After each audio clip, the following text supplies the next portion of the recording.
بسم اللہ الرحمن الرحیم۔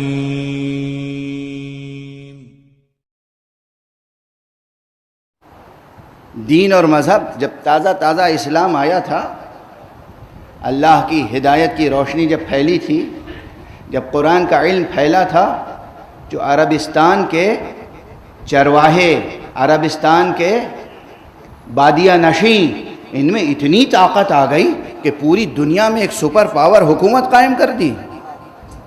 کون سی طاقت تھی؟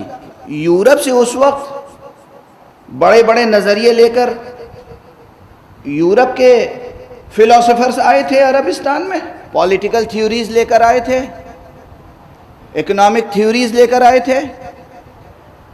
جو کچھ تھا یہی قرآن، اور قرآن کے ساتھ خطیب قرآن کی سیرت، محمد مصطفیٰ کی سیرت اور اہل بیت مصطفیٰ کی سیرت۔ تو وہ عرب، وہ بادیہ نشین پوری دنیا کے سب سے بڑی قوت بن کے ابھرے۔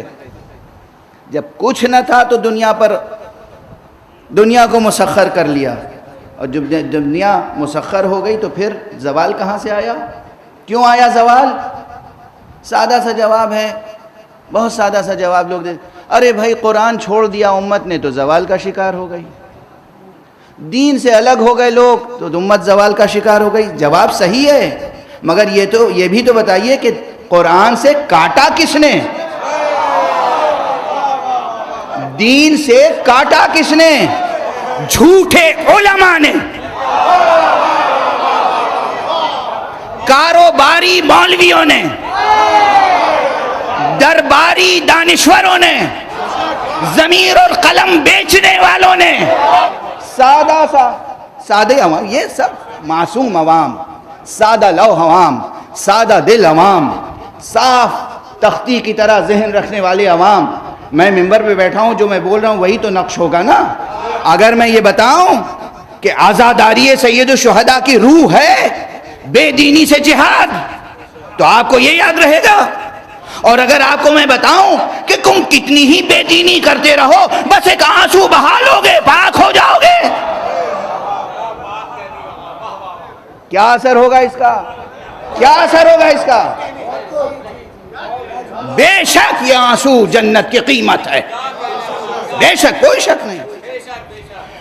اخلاص کے ساتھ، عشق کے ساتھ، محبت کے ساتھ، ارادت کے ساتھ، معرفت کے ساتھ، ایک قطرہ اشک عزا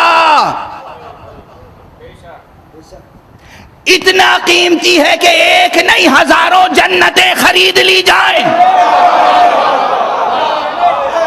مگر شرط کیا ہے؟ اخلاص، محبت، مودت، معرفت، جذبہ وفا، جذبہ اطاعت، نہ کہ تجارت، فریب، سخن فروشی، سیاست، مکر، دغا، سرمایہ پرستوں کی نوکری۔ یہ آزاداری قوت ہے، یہ آزاداری قوت ہے۔ خدا کی قسم اگر صحیح معنی میں آزاداری کرے تو دنیا کے تمام مسائل اس آزاداری سے حل ہو جائیں۔